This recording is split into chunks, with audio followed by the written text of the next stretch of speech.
નમસ્કાર. આજે હું તમારી સાથે એક એવી હેબિટ વિશે વાત કરવાની છું કે જે ક્વાઇટલી તમારા પેટની ચરબીને ડબલ કરી રહી છે અને શાયદ તમે રોજ આ હેબિટને ફોલો પણ કરતા હો છો. હવે વિચારો, બોડી ઓવરઓલ નોર્મલ લાગે છે પરંતુ તમારું પેટ બહાર નીકળેલું હોય છે. ફોટો લેતી વખતે ઓટોમેટિકલી પેટને અંદર ખેંચી લો છો કારણ કે લુકમાં એ સારું નથી લાગતું. પણ આ એક ખાલી અપિયરન્સ તો ઇશ્યુ નથી, આ એક ડેન્જરસ સિગ્નલ છે.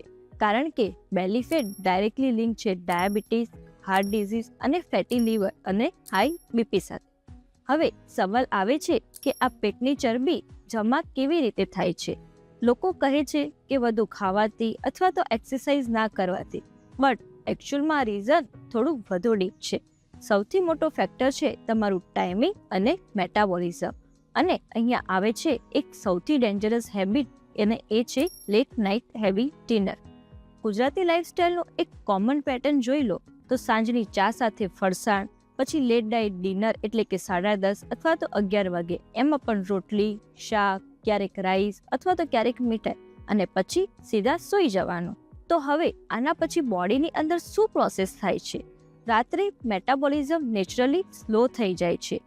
બોડીનું ફોકસ ડાયજેશન પર નથી હોતું, પણ રિપેર અને રિકવરી પર વધારે હોય છે. તમે જે હેવી ફૂડ ખાઓ છો એ એફિશિયન્ટલી બર્ન થતું નથી, એ સીધું જ ફેટ સ્ટોરેજ મોડમાં જાય છે. હવે સૌથી પહેલા આ ફેટ ક્યાં સ્ટોર થાય છે?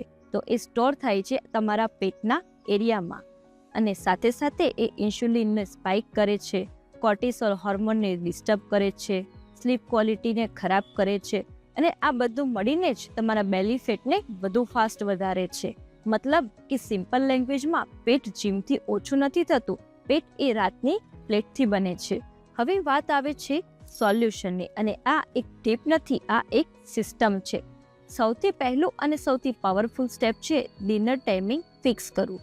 ટ્રાય કરો કે તમે ડિનરને 7 થી 8 વાગ્યા સુધી કમ્પ્લીટ કરી લો. આથી બોડીને 2 થી 3 કલાકનું ડાયજેશન વિન્ડો મળે છે, અને એ પણ સૂતા પહેલા. જ્યારે તમે જલ્દી ખાઓ છો ત્યારે ઇન્સ્યુલિન લેવલ્સ રાત સુધી નેચરલી ઓછા થઈ જાય છે, અને બોડી ફેટ સ્ટોરેજ કરતા રિપેર અને ફેટ બર્નિંગ મોડમાં શિફ્ટ થઈ જાય છે. સેકન્ડ છે ડિનરને લાઇટ અને સ્માર્ટ બનાવો.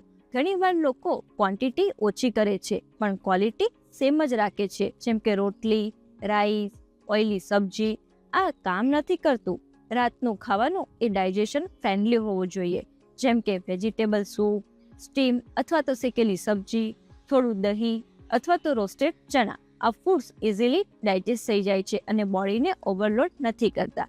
એક સિમ્પલ રૂલને યાદ રાખો, રાતનું ખાવાનું પેટ ભરવા માટે નથી, એ બોડીને રેસ્ટ આપવા માટે હોય છે. થર્ડ છે કે પોસ્ટ ડિનર મોમેન્ટ. આ એક નાની હેબિટ છે પરંતુ ઇમ્પેક્ટ બહુ મોટો છે. ડિનર પછી 10 થી 15 મિનિટનો માઇલ્ડ વોક તમારા ગ્લુકોઝ મેટાબોલિઝમને ઇમ્પ્રૂવ કરે છે. આ શુગર સ્પાઇક્સને કંટ્રોલ કરે છે અને બોડીને સિગ્નલ આપે છે કે એનર્જી યુઝ કરવી છે, સ્ટોર નથી કરવી. હવે ગુજરાતી ઘરમાં ખાઈને સીધા બેસી જવાનું અથવા તો ટીવી જોવું કોમન છે. બસ આ જ હેબિટ તમારે ચેન્જ કરવાની છે. ફોર્થ વન છે મિલ ફ્રીક્વન્સી અને સ્નેકિંગ કંટ્રોલ.